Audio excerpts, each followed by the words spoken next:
الحمد لله رب العالمين والعاقبة للمتقين الصالحين والصلاة والسلام على سيد المرسلين وخاتم النبيين وعلى آله الطاهرين الطيبين وأصحابه أجمعين أما بعد فأعوذ بالله من الشيطان الرجيم بسم الله الرحمن الرحيم وما من دابة في الأرض إلا على الله رزقها ويعلم مستقرها ومستودعها كل في كتاب مبين وهو الذي خلق السماوات والأرض في 6 أيام وكان عرشه على الماء ليبلوكم أيكم أحسن عملا۔ ناظرین،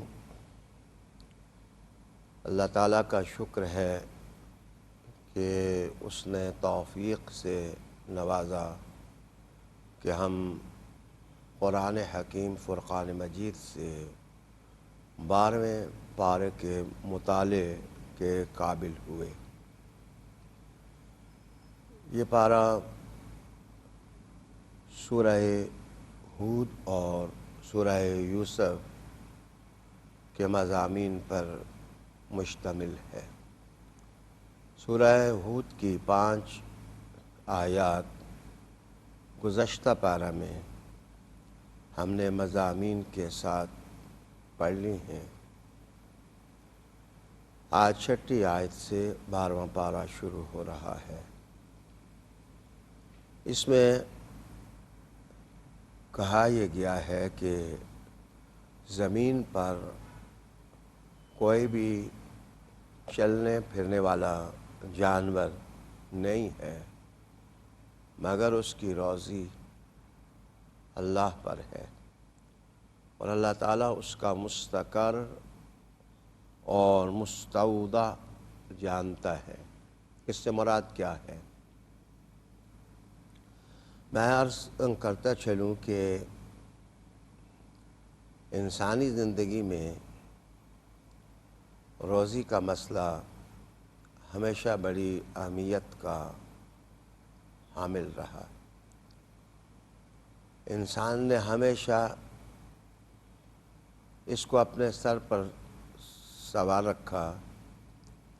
بلا شبہ رزق کے حلال کمانے کی بڑی اہمیت ہے، لیکن روزی کی زنجیروں میں اپنے آپ کو اس طرح کس لینا کہ خالق ارض و سما ہر ایمان کے بارے میں ہی متفکر ہو جانا یا محروم ہو جانا۔ قرآن حکیم فرقان مجید انسان کو تسلی دیتا ہے کہ روزی چوپایوں کی بھی اور ہر ذی روح کی اللہ پر ہے۔ سوچنے والی بات یہ ہے کہ اس زمین پر جہاں چیونٹیاں زندگی بسر کرتی ہیں وہاں ہاتھی بھی زندگی بسر کرتے ہیں۔ مچھلیوں سے لے کر مگرمچھوں تک بھی زندگی بسر کر رہے ہیں، اور مچھروں سے لے کر مکھیوں تک زندگی بسر کر رہے ہیں۔ ان سب کو روزی ملتی ہے، اور ان کی جو اجل اور طبی عمر معین ہے وہ گزارتے ہیں۔ اللہ تعالیٰ نے عقل والے انسان کو سمجھایا کہ جہاں ارب مخلوقات کی جو اقسام ہیں ان کی روزیاں اللہ دینے والا ہے، تو انسان کو سنگ دل نہیں ہونا چاہیے اور محرومی اور شقاوت کا شکار نہیں ہونا چاہیے۔ اسے سمجھنا چاہیے کہ جس خالق نے بنایا ہے انسان کو، ربوبیت بھی اسی کے ذمہ ہے، روزی دینا اور اس کو کمال کی طرف لے جانا۔ اسی آیت میں جو دوسری اہم بات کی گئی کہ اللہ تعالیٰ ہی مستقر کا جاننے والا ہے اور مستودع امانت رکھنے کی جگہ اس کا بھی جاننے والا ہے۔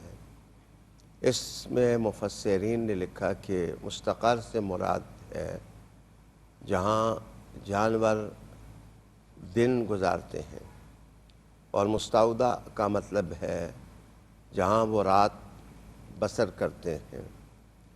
گویا اللہ تعالیٰ اتنا باریک بین ہے کہ صرف اتنا ہی نہیں کہ اس نے ان کی روزیوں کی کفالت اپنے ذمہ لی ہے، بلکہ اس کھرب ہا مخلوق میں وہ ان کے دنوں کی جگہ اور ان کے راتوں کی آرام کی جگہ اس کا بھی وہ جاننے والا ہے۔ علم سے مراد یہ ہے کہ اگر علم رکھتا ہے تو انہیں تاریکیوں سے روشنی کی طرف بھی وہی لانے والا ہے، ان کی ضرورتوں کی تکمیل کرنے والا بھی وہی ہے۔ آج جدید سائنس کا کہنا یہ ہے کہ صرف سمندر کا جو سطح سے نیچے کی جانب 20 فٹ کا فاصلہ ہے، اس کے اندر جو مخلوق جی رہی ہے وہ 2.5 لاکھ قسم کی مخلوق ہے۔ تو سمندروں کی تہہ میں اور گہرائیوں میں جو مخلوقات زندگی گزارتی ہیں ان کا عالم کیا ہوگا۔ رب کریم نے ارشاد فرمایا وما من دابۃ فی الارض الا علی اللہ رزقها، کہ کوئی چوپایا ایسا نہیں، زیرو شے ایسی نہیں جس کی روزی اللہ پر نہ ہو، اور وہ جانتا نہ ہو کہ کون سی شے کس طرح اور کیسے زندگی گزار رہی ہے۔ بلکہ مفسرین نے یہاں تک لکھ دیا کہ مستقر وغیرہ سے مراد یہ ہے کہ ایک نر کے وجود میں اس کا مقام اور ایک مادہ کے وجود میں اس کی نشو و نما، ان سب کا جاننے والا اللہ عز سبحانہ ہے۔ تسلی تو حضرت آدم کی اولاد کو ہے، ابن آدم کو تسلی دی جا رہی ہے کہ اللہ تعالیٰ نے انہیں بنا کر بے پرواہی نہیں کی، وہ بھول نہیں گیا ہے۔ جب کھرب ہا مخلوق کو وہ جانتا ہے، ان کی ضرورتوں کی تکمیل کرتا ہے، تو آدم کی اولاد کو بھی بھروسہ، اعتماد، ایمان، یقین اللہ کی ذات پر رکھنا چاہیے۔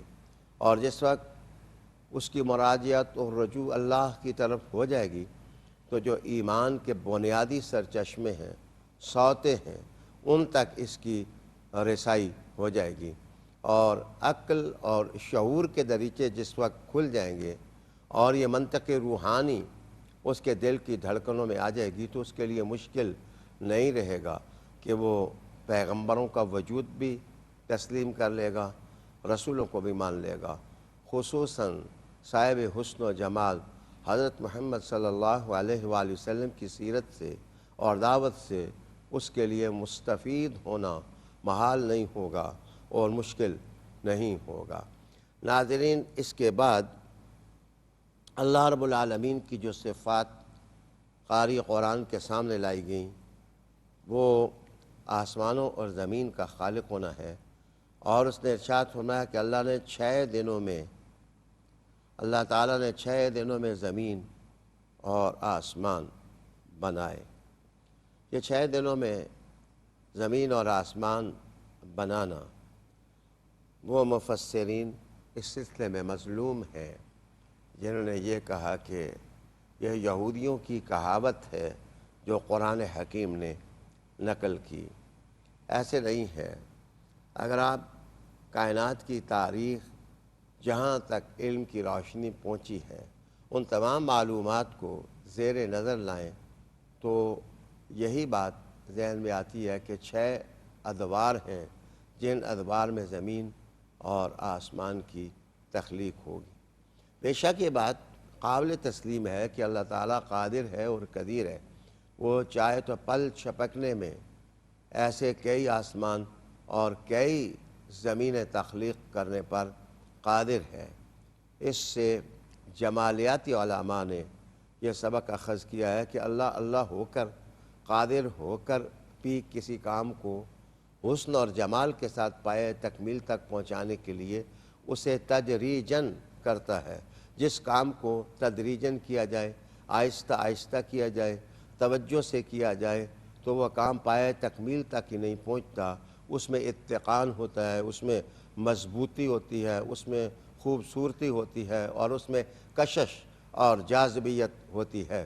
اس بات کا اندازہ آسمان پر جلملاتے ستاروں سے لگایا جاتا ہے، اور قوس قزح کے رنگوں سے اس کا اندازہ لگایا جاتا ہے، آفتاب اور ماہتاب کے نظام سے اس کا اندازہ لگایا جا سکتا ہے، دنوں اور راتوں کے بدلنے سے اس کا اندازہ لگایا جا سکتا ہے۔ یہ ذکر کرنے کے بعد پھر قرآن حکیم فرقان مجید کی عظمت تقدیس کا ذکر کیا گیا، اور کہا گیا کہ وہ لوگ جو یہ کہتے ہیں کہ محمد صلی اللہ علیہ وسلم نے قرآن کو گھڑ لیا ہے، تو ان لوگوں کو سوچنا چاہیے کہ اس کی 10 صورتوں جیسی 10 صورتیں ہی بنا لائیں۔ یہ لمحہ بلہمہ اس چیلنج اور تحدی کو مشرکین کے سامنے رکھا گیا۔ پہلے انہیں کہا گیا تھا کہ قرآن کی 10 صورتوں جیسی 10 صورتیں لے آؤ، بعد ازاں پھر کہہ دیا کہ چلو ایک صورت جیسی ایک صورت ہی لے آؤ، اور پھر اس کام کو محال اور مشکل ان کے لیے قرار دیا گیا۔ تو قرآن مجید کتاب حیات پر ایمان لانے کی دعوت کو مکرر سماتوں کی نظر کیا گیا۔ اس کے بعد انبیاء علیہ السلام کی دعوات کا ذکر سورہ ہود میں شروع ہوتا ہے۔ ناظرین، یہی وہ صورت ہے عظیم الشان جس کے بارے میں رسالت مآب صلی اللہ علیہ وآلہ وسلم نے ارشاد فرمایا تھا کہ سورہ ہود نے مجھے بوڑھا کر دیا ہے۔ رحمت عالم صلی اللہ علیہ وآلہ وسلم کا یہ فرمانا کہ سورہ ہود نے مجھے بوڑھا کر دیا ہے، اس کے مضامین پر غور و فکر کی دعوت دیتا ہے۔ اصل میں اسی صورت کے اندر انبیاء علیہ السلام کی تحریکوں اور ان کی دعوتوں کا ذکر کیا گیا ہے۔ ان کی اقوام نے جس طرح انبیاء علیہ السلام پر ظلم کیا اور زیادتیاں کیں اور دعوت سے انکار کیا اور تمسخر اڑایا، رسالت مآب صلی اللہ علیہ وآلہ وسلم کے سامنے مکہ کی دعوت بھی آئی۔ گویا یہ تحریکی مطالعہ اور دعوتی مطالعہ اور اپنی قوم نے جو سلوک رسول کریم صلی اللہ علیہ وآلہ وسلم کے ساتھ سلوک کیا، ان سب کے نتیجے آپ نے فرمایا کہ سورہ ہود وہ ہے کہ جس نے مجھے بوڑھا کر دیا ہے۔ ناظرین، جو کمپریہنسو اذکار ہیں، ذکر کیے گئے ہیں انبیاء علیہ السلام کی دعوتوں کے، ان میں خاص اہمیت حضرت نوح علیہ السلام کی دعوت کی ہے۔ حضرت نوح علیہ السلام نے بھی جو دعوت اپنی قوم کو دی وہ یہی تھی کہ اللہ تعبدوا الا اللہ، کہ اللہ کے سوا کسی کی عبادت نہ کرو۔ انی اخاف علیکم عذاب یوم علیم، میں ڈرتا ہوں تمہارے بارے میں دردناک عذاب کے دن سے۔ اب جن لوگوں کو دعوت دی گئی تھی ان کا رویہ قرآن حکیم بیان کرتا ہے، اور خصوصاً ان لوگوں کا فقال الملأ الذین کفروا من قومہ، وہ منکرین حق، وہ کافر لوگ ان کی قوم کے جو سردار تھے۔ یاد رکھیے کہ کسی بھی قوم کے سردار، بڑے لوگ کسی دعوت کی تاریخ میں انتہائی اہم ہوا کرتے ہیں۔ مالا کہتے اسی کو ہیں کہ وہ لوگ جن کی بیٹھکوں پر اور جن کے گھروں کے اندر اتنے لوگ جمع ہوں کہ وہ ہر وقت بھری رہیں۔ مالا کا مطلب بھرا ہوا ہونا ہوتا ہے، یعنی بہت سارے لوگ ان کو فالو کرتے ہوں، وہ ملا کہلاتے ہیں۔ تو جو کافر لوگ تھے، جب نوح علیہ السلام نے ان کے سامنے دعوت رکھی کہ اللہ کے سوا کسی کی عبادت نہ کرو، تو ان لوگوں کا جواب کیا تھا؟ قرآن مجید کہتا ہے کہ وہ کہنے لگے کہ ما نراک الا بشرم مثلنا، ہم آپ کو اپنی ہی طرح کا بشر پاتے ہیں۔ پیغمبروں کی ذات پر پھپتیاں کسنا، ان کی توہین کرنا، ان کے مقام کو تسلیم نہ کرنا، ان کی عظمتوں کو سلام نہ کرنا، ان کی ذات میں جو تقدیس ہے اس کو تسلیم نہ کرنا، یہ لاپرواہی، بے پرواہی، بے رخی انسان کو ہلاکت کے سمندر میں ڈبو دیتی ہے۔ جس وقت نوح علیہ السلام نے ان کو دعوت دی، اللہ پرستی کی، خدا پرستی کی، اور بت صنم اور جو اللہ کے شرکا انہوں نے ٹھہرا رکھے ان سے بیزاری کی، تو ان لوگوں نے بجائے اس کے کہ حضرت نوح علیہ السلام کی دعوت کو دل و جان سے تسلیم کرتے، انہوں نے انکار ہی نہ کیا، بلکہ پہلا اعتراض یہ کیا تو آپ تو ہماری طرح کے انسان ہیں، کوئی فرق نہیں ہے آپ میں اور ہم میں، ہم کیسے آپ کو تسلیم کر لیں۔